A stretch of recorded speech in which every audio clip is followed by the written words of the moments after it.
شدم در محبسی اندیشه های خویش زندانی،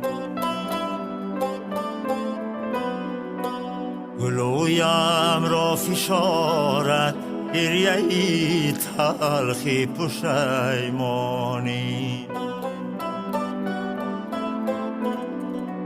گلویم را فشارد گریه تلخی پشیمانی.